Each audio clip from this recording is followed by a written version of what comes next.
esta mañana con ustedes. Hace un año largo mi hermano Héctor, como él lo anunció, fuimos compañeros de estudio en la médula teológica.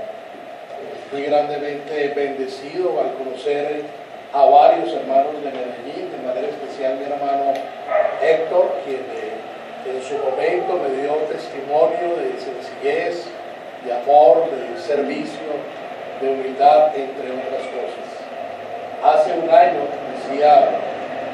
me invitó a compartir con los estudiantes de Nueva Providencia el libro de Apocalipsis, y nunca me imaginé que tendría el gozo de poder compartir con ustedes, además del que ya tuve con estos muchachos allá en Nueva Providencia. De manera que me siento gozoso, y mi oración durante este tiempo es que la predicación de la palabra les edifique, no por el expositor, siervo inútil e incapaz, sino porque es la palabra del Señor. Creo que yo uso la versión Reina Valera, y es sobre esa versión que he preparado mi sermón, pero creo que podremos ajustarnos a la versión que ustedes utilizan, mis hermanos. Pidamos al Señor que su Espíritu Santo nos guíe en este tiempo. Vamos a orar. Padre de los cielos, te alabamos, te damos gracias por tu bondad, por tu sobreabundante gracia. Te damos gracias porque, siendo nosotros tus enemigos, levantando nuestras manos sucias y rebeldes contra tu santo rostro, aún así nos amaste desde antes de la fundación del mundo y conviniste con tu Hijo que Él daría su vida a nuestro favor. Gracias, Padre, porque cumpliste la promesa y porque por tu Espíritu Santo nos sostienes perseverando en la fe. Por eso te alabamos, y solo podemos decir que a ti, solo a ti, sea toda la gloria. Bendito Dios, te rogamos que en Cristo, mediante tu Espíritu Santo, tu palabra, nos edifique esta mañana, que nuestros himnos, nuestras oraciones alcancen con olor fragante, con olor a Cristo, el trono de tu gracia. Te bendecimos en su nombre. Amén. Amén. Vayamos por favor a Romanos, capítulo 8, versículos 28 y 29. Vamos a estar de pie, hermanos, para leer esto.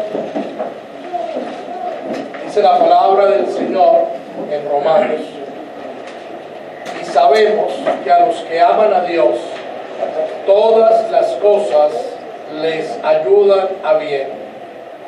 Esto es, a los que conforme a su propósito son llamados. Porque a los que antes conoció, también los predestinó para que fuesen hechos conformes a la imagen de su Hijo, para que Él sea el primogénito entre muchos hermanos. Pueden sentarse. El apóstol Pablo es quizá uno de los mayores exponentes de la conocida doctrina que afirma que la justificación es solamente por fe en nuestro Señor Jesucristo. Pero no siempre fue así. No siempre fue así. A quien nosotros conocemos hoy como el apóstol Pablo, en alguna época, quienes fueran sus maestros, quienes fueran sus amigos, le conocieron como Saulo de Tarso. Saulo de Tarso se destacó por dos razones.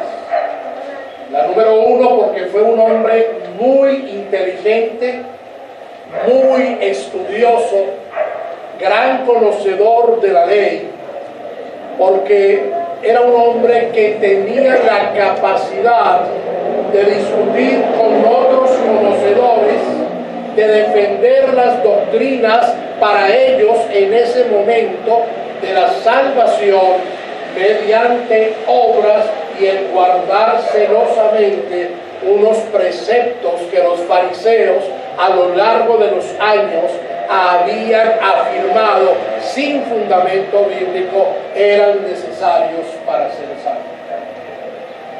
Pero además de eso se le conoció porque en la defensa de esas enseñanzas no bíblicas, él fue un hombre violento que llegó a perseguir a la iglesia buscando que los que estaban en el camino, ese camino con C mayúscula, en el camino del Señor, blasfemaran contra su Salvador. Saulo de Tarso, un hombre lleno de ira y enojo contra aquellos que se atrevían a creer y a afirmar que aquel, y lo digo con reverencia, avergonzado reyezuelo de los judíos que había muerto crucificado, desnudo, humillado en medio de dos ladrones, podría traer salvación a quien creyera en él. Este hombre, Saulo de Tarso, persiguió en gran manera a la iglesia. Pero el Señor es tan grande, es tan sobreabundante en su gracia, que cuando el empedernido persecutor iba en camino hacia Damasco, autorizado por los líderes de la iglesia para reafirmar su persecución contra los creyentes, nuestro buen Dios le trajo a él. A partir de ese momento, por la pura gracia de Dios, igual que ha sucedido con usted y conmigo, hermano, por la pura gracia de Dios, Pablo, ahora un nuevo ser, un hombre regenerado, lleno del Espíritu Santo, comprendió que para ser salvo, lejos de la ceremonia, lejos de las obras, es necesaria la simple y sencilla fe en Jesucristo como nuestro único y suficiente Señor y Salvador. ¿Se imagina usted ese cambio en el pensamiento del apóstol? De alguien que fue criado a los pies del mejor de los mejores de la época, Gamaliel. ¿Se imagina usted el cambio en su mente, en su estructura mental, en su pensamiento, para pasar de creer que de ser necesario el cumplimiento de la ley y el ceremonialismo judío, tan solo con creer en el avergonzado de la cruz, eso obtendría salvación? No hay hombre alguno que pueda hacer eso, si no es mediante la obra del Espíritu Santo. Pues bien, a partir de ese momento y en la medida en que Pablo fue desarrollando su pensamiento cristiano, él llega a la conclusión que presenta en Romanos 1:16, porque no me avergüenzo del Evangelio, porque es poder de Dios para salvación a todo aquel que en él cree, al judío primeramente y también al griego, porque en el Evangelio la justicia de Dios se revela por fe y para fe, como está escrito, mas el justo por la fe. Y en el libro de Romanos, Pablo hace una presentación y una defensa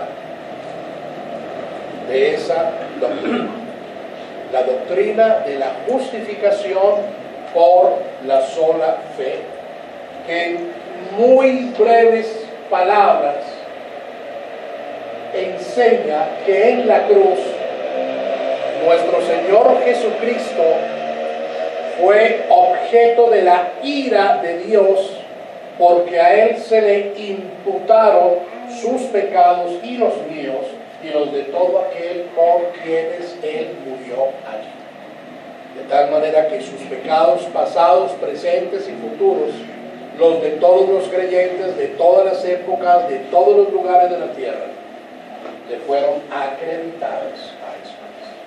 De ahí que la ira del Padre sobrevino sobre él. Pero en la medida en que eso estaba sucediendo, a nosotros nos estaba siendo acreditada, imputada la santidad perfecta de Cristo. Amén. Y éramos entonces en ese momento declarados justos delante de Dios. Tú no habías nacido, hermano. No habías nacido. Cuando por el decreto eterno de Dios, la justicia de Cristo ya se te había concedido. Porque desde antes de la fundación del mundo, el Padre eligió a algunos para salvación. Y en su tiempo, ellos vendrán a los pies de su Hijo. Pablo se empeña en Romanos en traernos esa enseñanza. Ahora,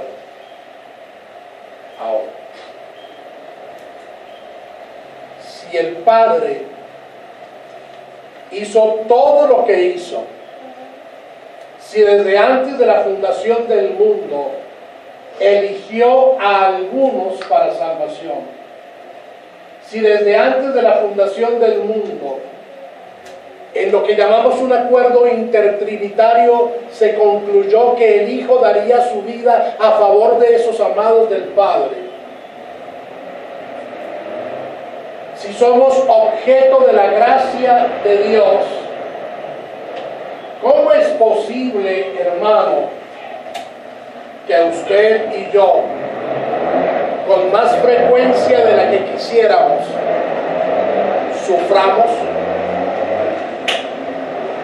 Déjame preguntarte, ¿hay en este momento sufrimiento en tu vida? ¿Tienes problemas de hogar? ¿Esposas sufren a causa de su esposo? ¿Esposos sufren a causa de su esposa? Papás, mamás, hay sufrimiento en su vida siendo ustedes creyentes, porque hijos traen dolor a su corazón. ¿Hay alguno entre nosotros o algunos familiares cercanos a nosotros padeciendo enfermedades dolorosas? ¿Hay algunos entre nosotros con serias dificultades económicas?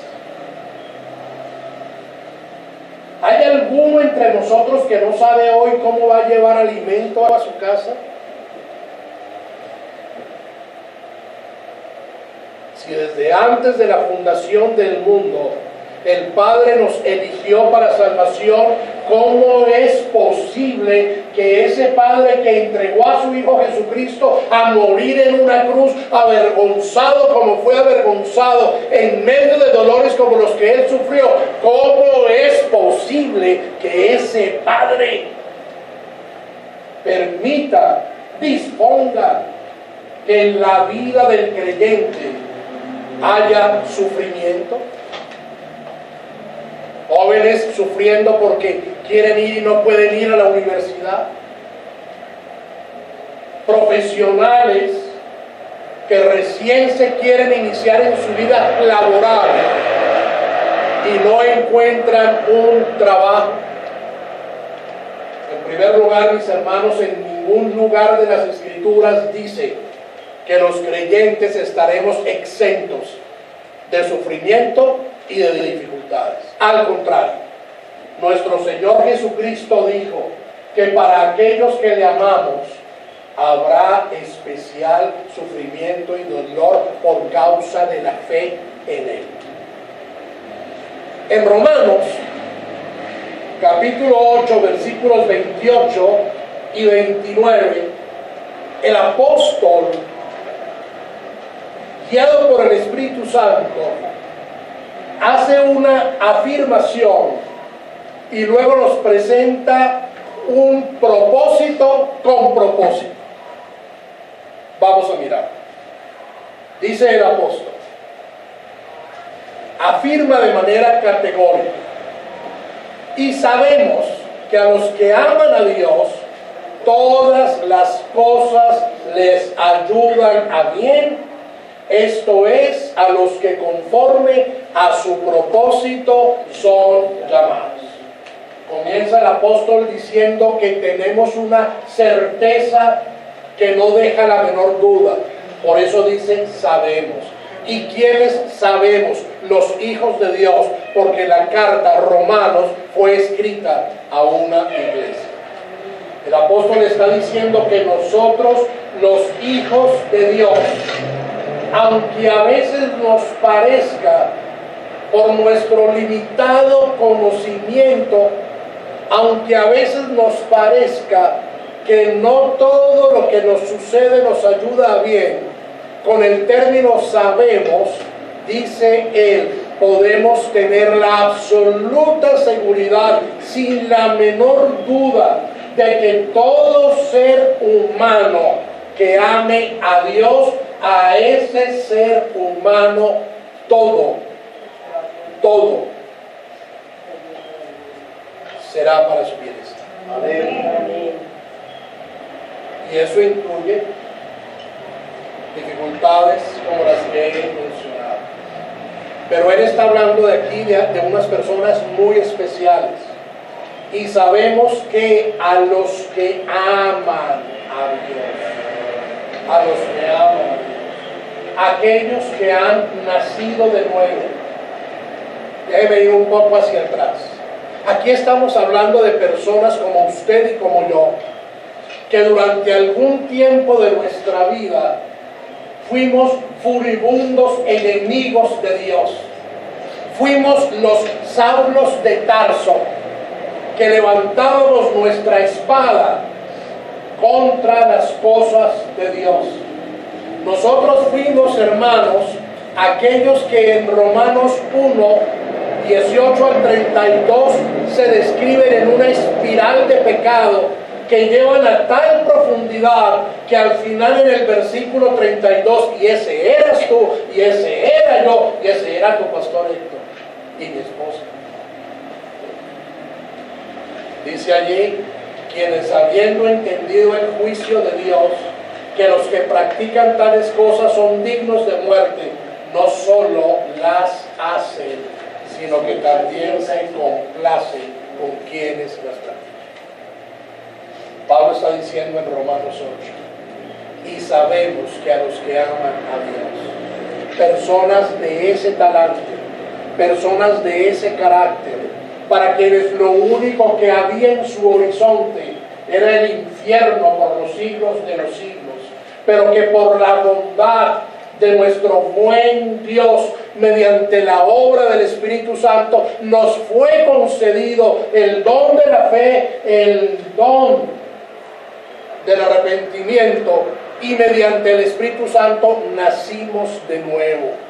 Y por cuanto nacimos de nuevo, ya no somos unos enemigos de Dios, ahora somos hijos de Dios.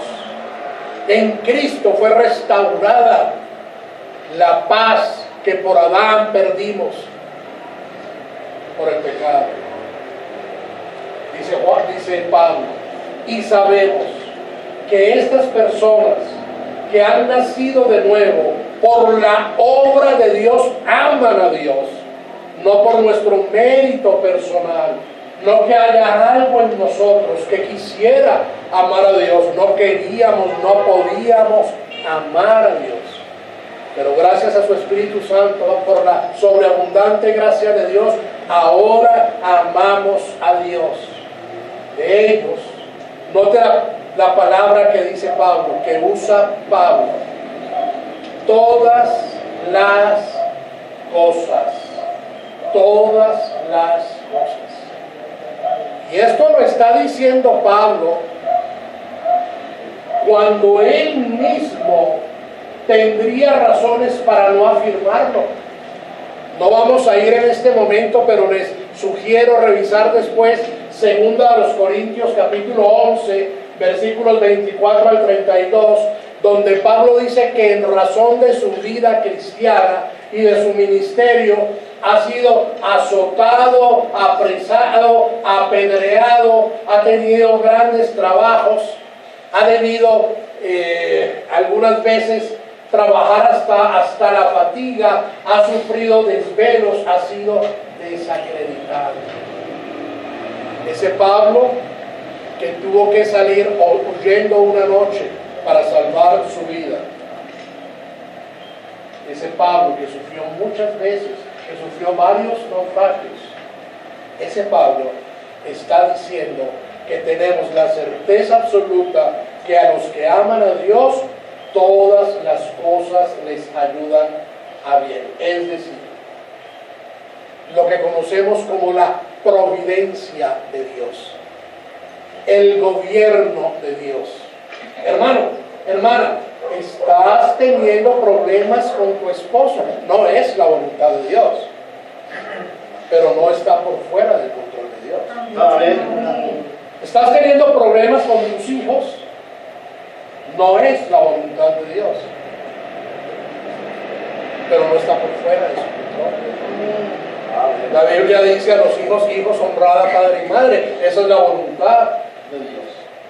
La Biblia dice que los esposos hemos de santificar a nuestras esposas y ellas sernos ayuda idónea, no esclava idónea, ayuda idónea. Esa es la voluntad de Dios. Pero hay problemas, hay sufrimiento.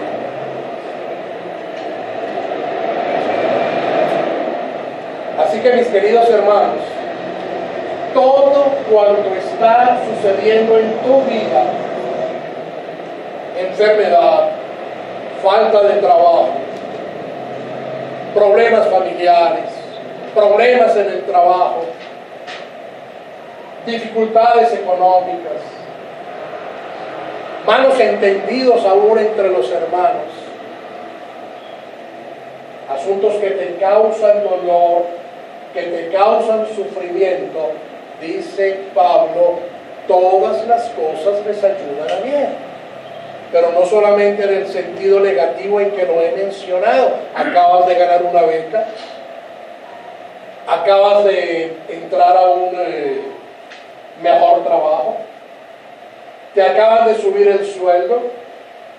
¿Alguien recién casado por aquí por estos días? Te acabas de casar. ¿Estás pensando en matrimonio?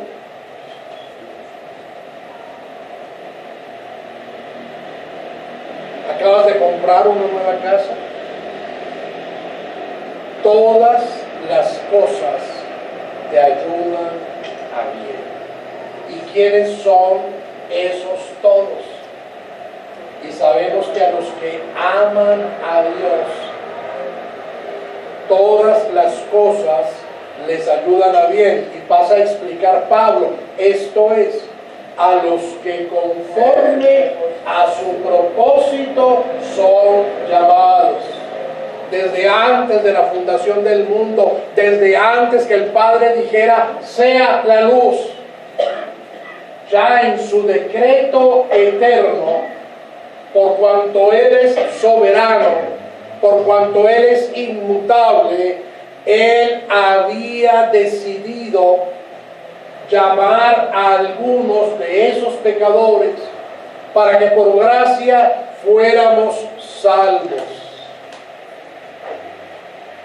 Por eso explica Pablo aquí, porque a los que antes conoció, también los predestinó.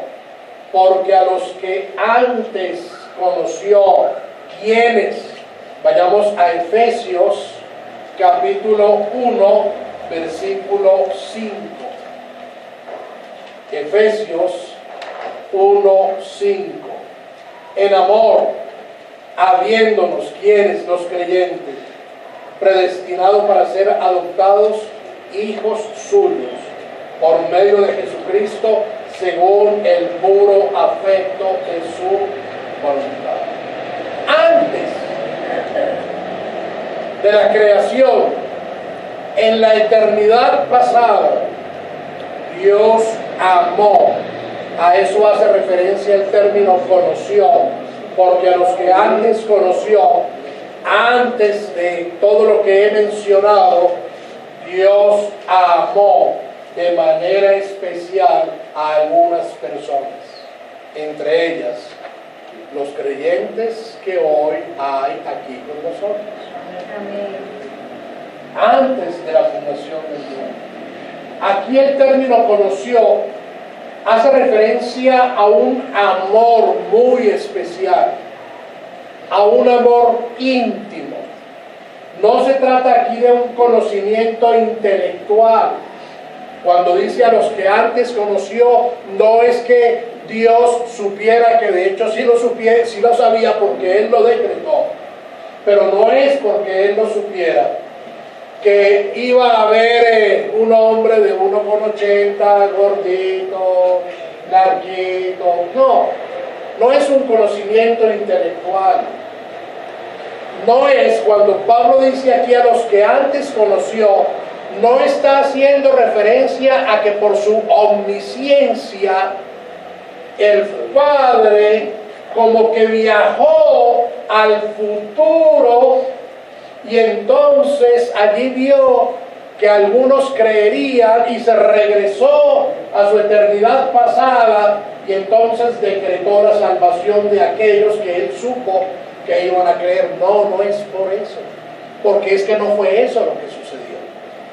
Cuando habla aquí a los que antes conoció, está refiriéndose a un amor tan profundo hacia esas personas que estaban perdidas, que decidió elegirlas para ser salvas. Un amor íntimo del Padre hacia quienes éramos sus enemigos. Pero sigue diciendo el apóstol Pablo que a aquellos que conoció, que amó de esa forma tan especial, también los predestinó. Es decir, al momento mismo en que el Padre amó a estas personas,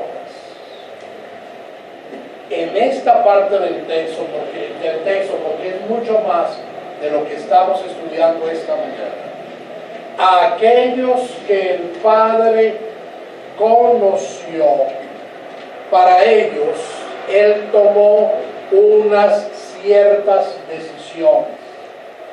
Cuando dice aquí que Él los predestinó para unos ciertos hechos, se está mostrando como un Padre soberano que puede hacer lo que Él quiere, cuando Él quiere, con quien Él quiere.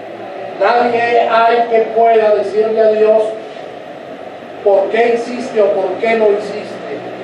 También se está mostrando como un Padre inmutable, porque Él ha fijado unos propósitos para aquellos que conoció, propósitos que no van a variar a pesar de nuestro propio pecado. Uno de esos propósitos, el más sublime, es que en Cristo estemos eternamente gozándonos de su comunión en su presencia. Pero el Padre ha predestinado otras cosas. El soberano, inmutable, ha decidido otras cosas. Además de mostrarse como soberano, además de mostrarse como inmutable, se muestra como fiel, como un Padre fiel, que se mantendrá en sus promesas de amor para con nosotros, a pesar de nuestro pecado. Entonces, porque a los que antes conoció, también nos predestinó.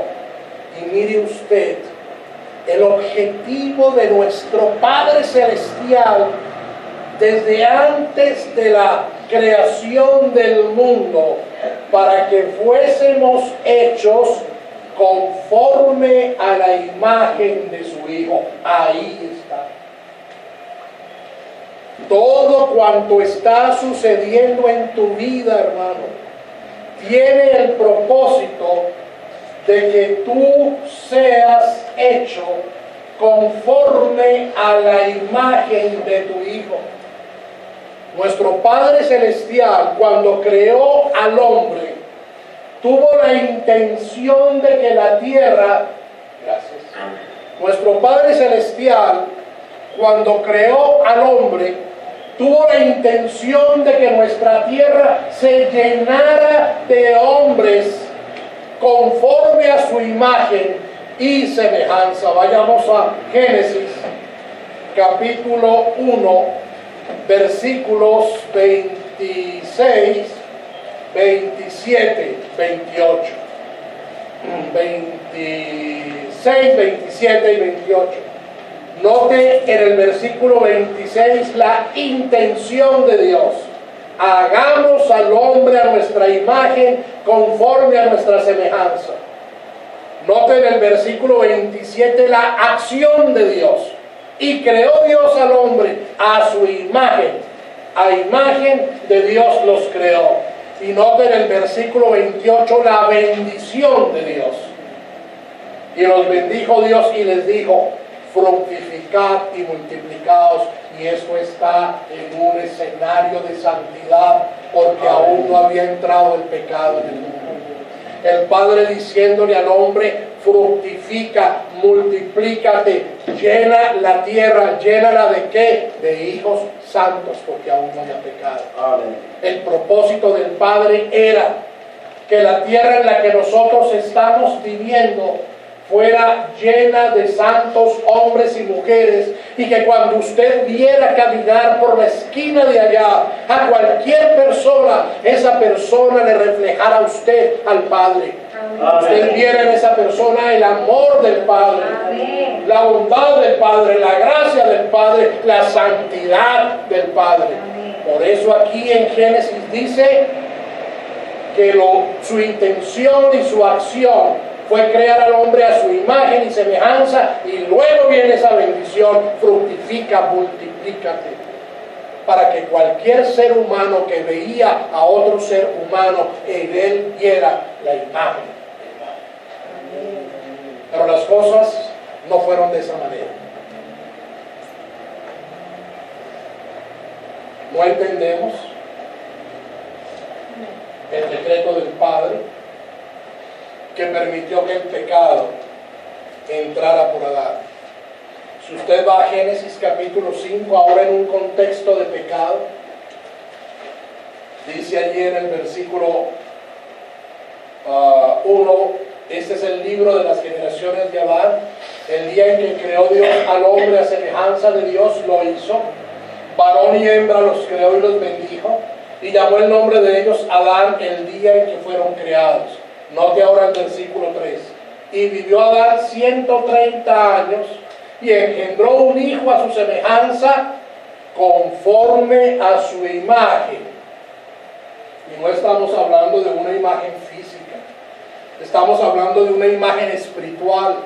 Lo que quiere decir, mis queridos hermanos, que a partir de Adán todos nacemos conforme a su imagen.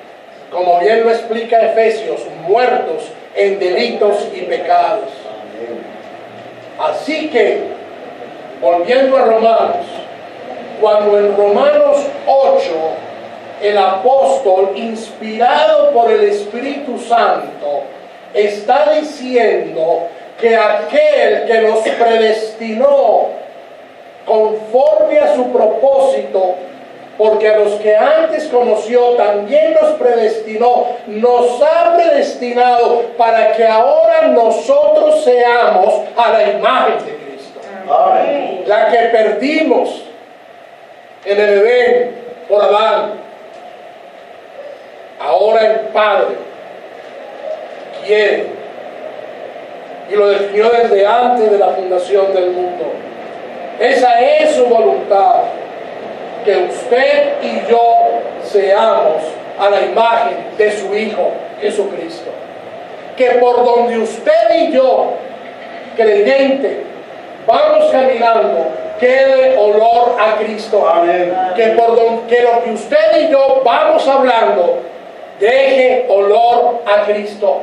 Que cuando la gente le ve pasar a usted, ve en usted la obra redentora de Cristo. Hermano, tienes problemas en tu matrimonio, la voluntad del Señor es que a través de ese problema tú crezcas en Cristo y dejes olor y fragancia a Cristo. Tienes problemas económicos, tienes problemas con tus hijos, tienes un problema de salud, Dios no lo quiera. Hay en tu hogar una enfermedad catastrófica y a veces tú te preguntas ¿por qué? ¿Por qué, Dios mío? Porque yo quiero que tú seas a la imagen de mi Hijo. Amén. Y yo estoy usando, dice el Padre, esa providencia para que tú seas a la imagen de mi Hijo. Porque mi gloria es mi Hijo y yo quiero que tú seas como mi Hijo.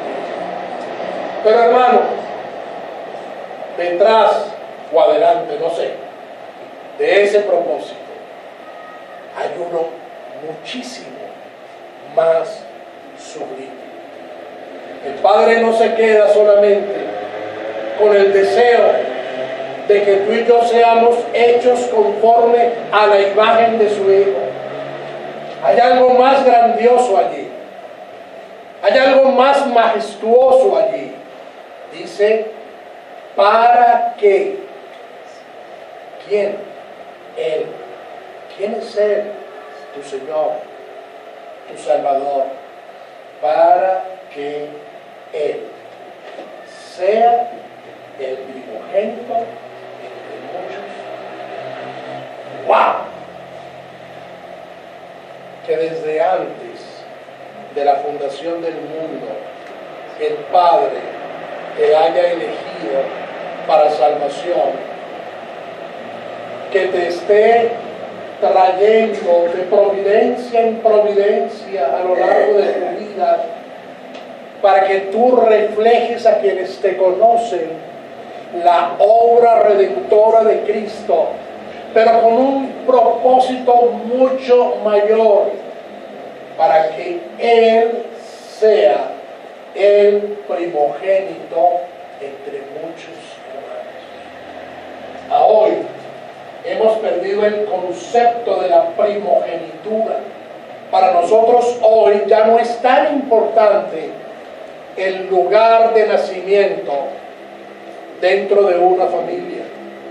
Pero cuando Pablo está escribiendo, la primogenitura implicaba que aquel que era el primogénito era objeto de una serie de privilegios y de honores que ningún otro tendría.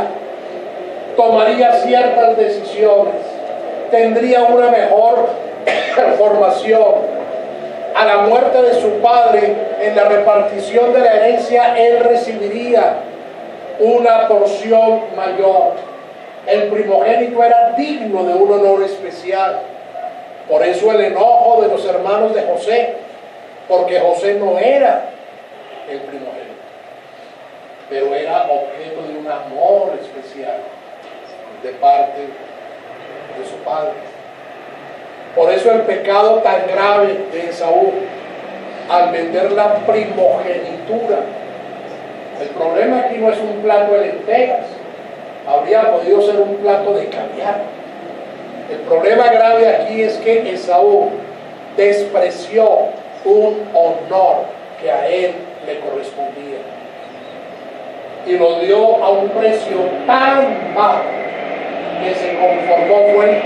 Fue tal su desprecio que se conformó con un sencillo plato de lentejas detrás de la excusa de estoy muriendo de hambre. Eso no es nada. Pero para el Padre la primogenitura no es algo así. La primogenitura es un lugar de honor. Y el Padre, mi querido hermano, tiene en su voluntad que todo cuanto era decretado para tu vida, todo acontecer en tu vida, te haga más a la imagen de su Hijo para que el honor sea para Él. Nuestro Señor Jesucristo es el primogénito de la creación. Colosenses, capítulo 1, versículo 15.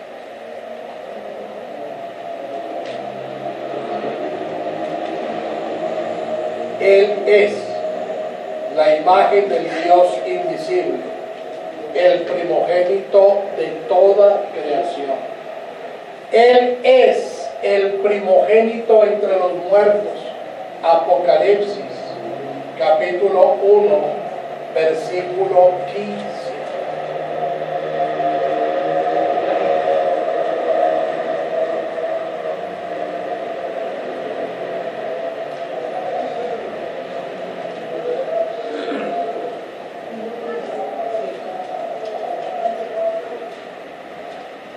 Versículo 5. Y de Jesucristo el testigo fiel, el primogénito de los muertos. Así que, hermano,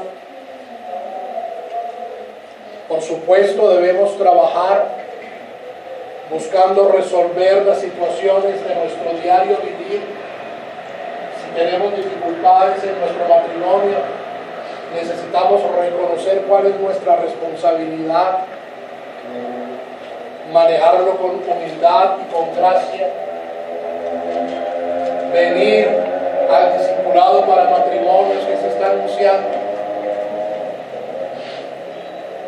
Si tenemos dificultades económicas, hemos de buscar la manera de resolver esas dificultades.